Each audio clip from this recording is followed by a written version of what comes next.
Assalamualaikum warahmatullahi wabarakatuh. Hari ini kita akan tengok tajuk yang ketiga dalam sains tahun 5, iaitu proses hidup tumbuhan.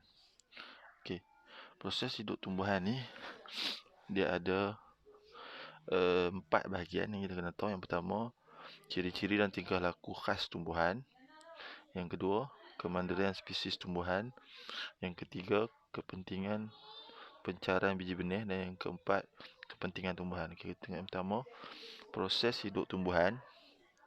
Di bawah subtopik ciri-ciri dan tingkah laku khas tumbuhan. Bawah ciri-ciri dan tingkah laku khas tumbuhan ni dia ada 3 benda ataupun 3 perkara yang kamu kena tahu. Yang pertama, haiwan melindungi diri daripada musuh. Yang kedua, berlindung daripada iklim. Dan yang ketiga, penyesuaian dengan perubahan musim. Maksudnya setiap tumbuhan ni dia nak berlindung daripada musuh, dia ada cara dia. Dia nak berlindung daripada iklim, ada cara dia. Dia nak selamat waktu perubahan musim pun ada cara dia. Kita tengok satu yang pertama. Berlindung daripada musuh, dia ada 5. Pertama, dari musuh.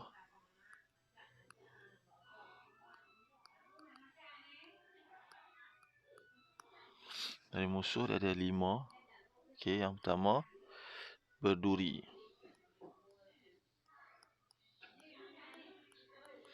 Yang kedua, bergetah.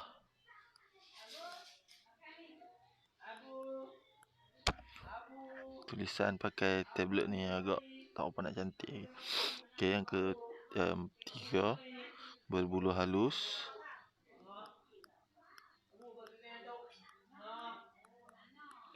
Dan yang keempat, beracun. Yang kelima, berbau busuk.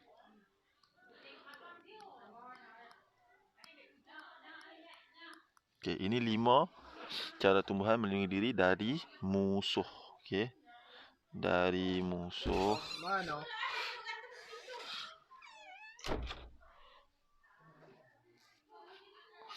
Yang kedua, berlindung dari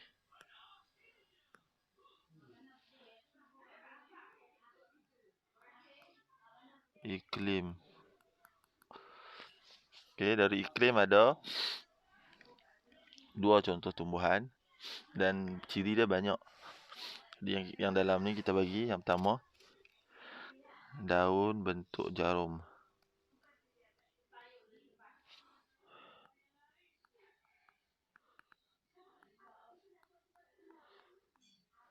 Kemudian, batang simpan air.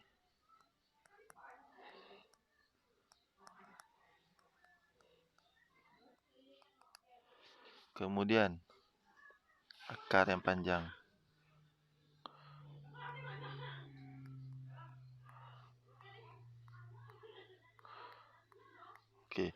Ini kawasan 3 ciri ini di kawasan gurun ataupun kawasan yang panas. Kawasan gurun. Ini gurun ataupun panas. Maksudnya nak dapatkan air susah. Kemudian dia juga ada yang duduk di kawasan berangin. Kawasan angin. Yang hidup di kawasan berangin, ciri dia yang pertama, daun pecah.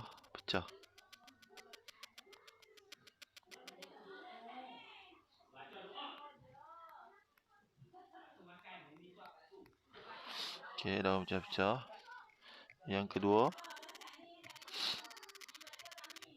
dia ada batang boleh lentur. Yang ketiga, akar yang kuat. Itu kalau berlindung dari iklim. Iklim ni ada 2 saja. Iklim panas yang melibatkan tumbuhan ataupun iklim berangin kuat.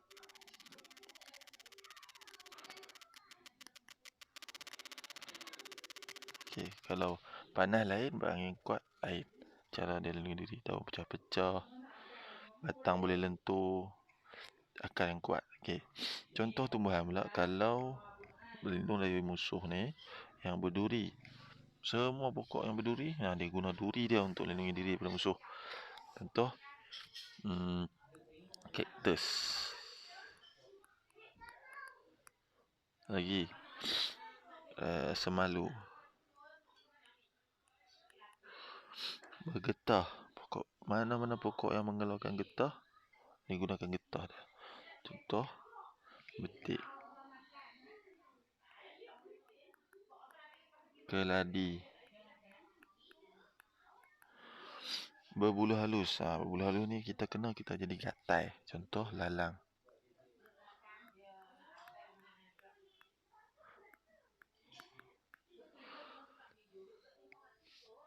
Beracun, buah pompong.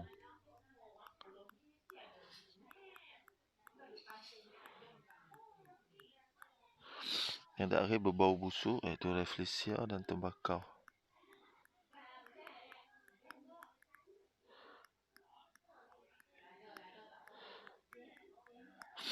Minta maaf lah tulisan sebab guna tablet, jadi dia tak apa smooth. Jadi dia tulisan tak apa nak cantik. Okey. Jadi itulah cara dia melindungi diri. Yang pertama daripada musuh, daripada iklim. Kemudian tumbuhan juga ada cara untuk menyesuaikan diri dengan musim. Maksudnya dia buat sesuatu untuk sesuai dengan musim. Sebab di negara kita ni kadang musim hujan, kadang musim panas. Jadi tumbuhan akan buat sesuatu untuk sesuaikan diri dia dengan musim. Yang pertama kita tengok menggugurkan daun pada musim kemarau. Maksudnya pokok ni bila musim kemarau ataupun musim panas, dia akan gugurkan semua daunnya. Sebab tu kalau kita tengok pokok getah, kadang-kadang kita tengok tinggal batang je. Dia tak mati, dia cuma gugurkan daun dia supaya mengelakkan kehilangan air. Sebab bila matahari kena daun, dia akan menyebabkan air dalam daun tu tersejat. Jadi bila dia buang daun, air dalam batang pokok pun tak hilang lah. Dia tak tersejat melalui daun tu. Itu yang pertama. Yang kedua, menggulungkan daun pada musim kemarau. Ada pokok yang dia tak boleh gugurkan daun, jadi dia akan gulung daun dia supaya air tak hilang. Itu menggulungkan daun. Contoh pokok pisang, tengok daun dia gulung waktu panas. Keladi, daun dia bergulung. Tomato, daun dia bergulung waktu musim panas supaya tidak kehilangan air. Okey, yang kedua kita tengok kemandirian spesies tumbuhan. Kemandirian spesies tumbuhan iaitu cara pencarian biji benih. Cara pencarian biji benih kita ada 4. Yang pertama melalui air, angin, manusia dan haiwan, mekanisme letupan. Okey, kita dah belajar dah itu. Ni cikgu ulang kaji saja balik. Ciri-ciri tumbuhan ataupun biji benih yang dipencarikan melalui air. Yang pertama ada ruang udara. Ruang udara ni macam dekat span tu. Kalau kamu tengok span, dalam dia antara celah-celah dia tu dia ada ruang udara. Jadi bila dia letak benda ni ataupun biji benih dalam air, dia boleh terapung. Okey. Kemudian dia ringan. Dia kulit berlilin dan mudah terapung. Ni silap ni. Terapung. Okey. Ada rongga udara, ada dia ringan, dia kulit berlilin dan dia mudah terapung. Itu yang dipercayai melalui air. Contoh buah kelapa, teratai, bakau, buah pompong. Kalau tengok buah pokok teratai, dalam bentuk dia tu macam tu, dia ada macam lubang-lubang udara dalam tu. Ni dekat pokok teratai. Ni pokok teratai.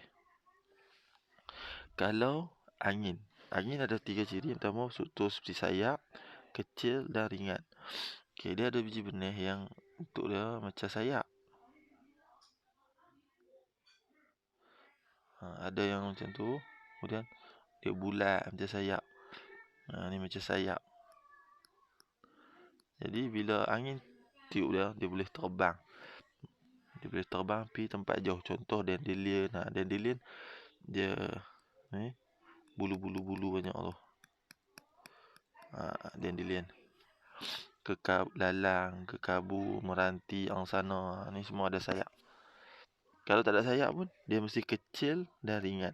Itu dipencarkan melalui angin.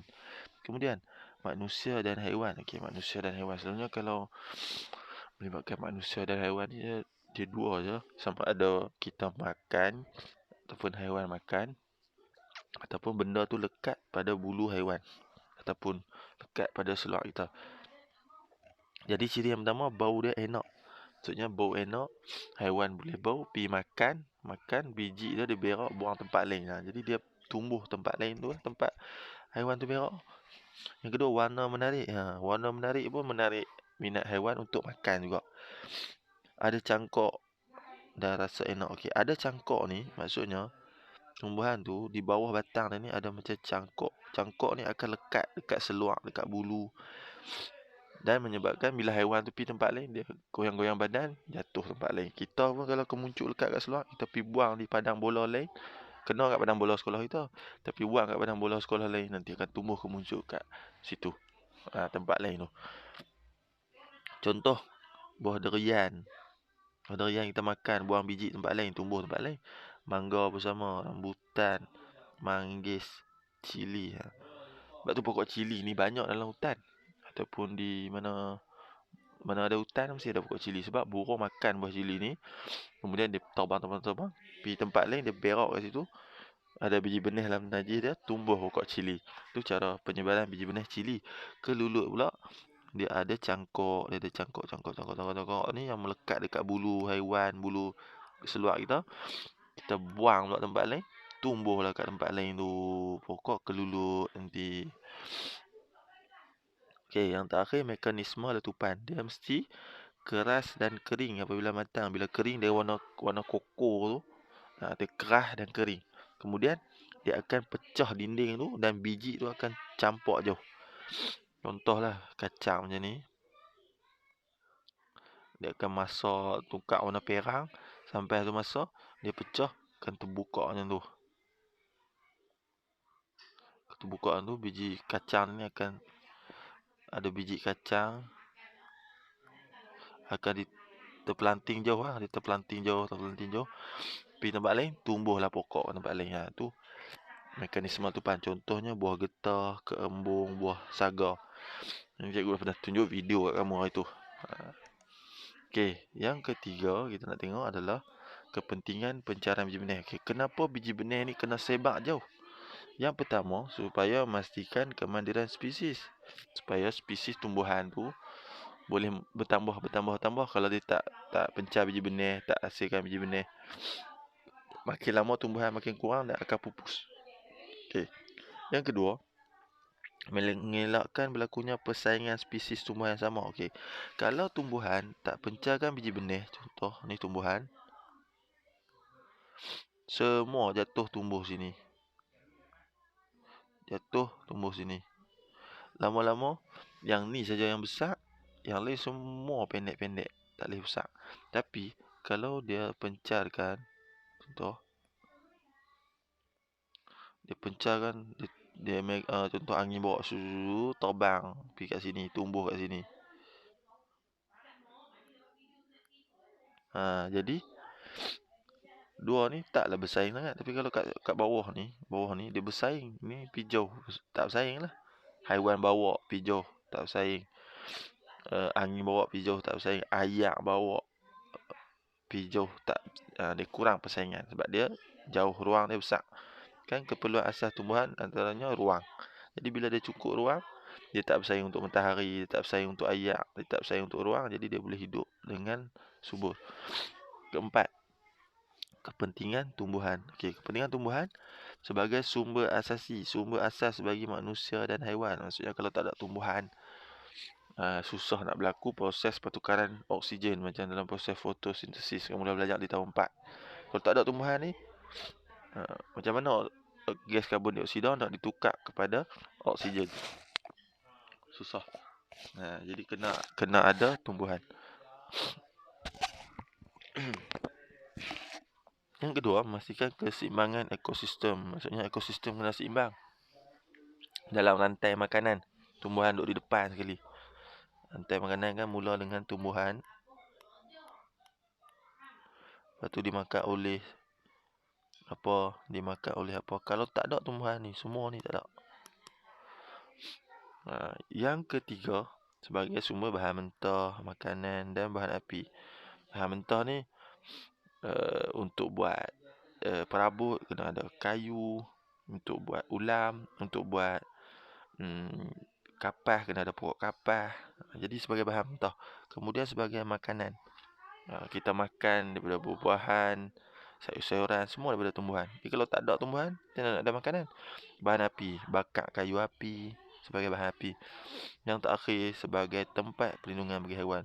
Okey, tumbuhan ni tempat perlindungan. Ada haiwan duduk atas pokok, ada haiwan duduk kat dahan ni, korek lubang. Jadi sebagai tempat perlindungan bagi haiwan. Jadi ini saja tajuk untuk proses hidup tumbuhan. Kalau ada tak faham, boleh tanya cikgu dalam grup Sains Tahun 5. Dan lepas ni kamu akan jawab soalan. Soalan sikit saja, 10 soalan saja. Kamu boleh jawab banyak kali sampai dapat betul semua. Jadi kita jumpa lagi akan datang. Semoga semua dapat belajar dengan lebih baik. Okay. Sekian.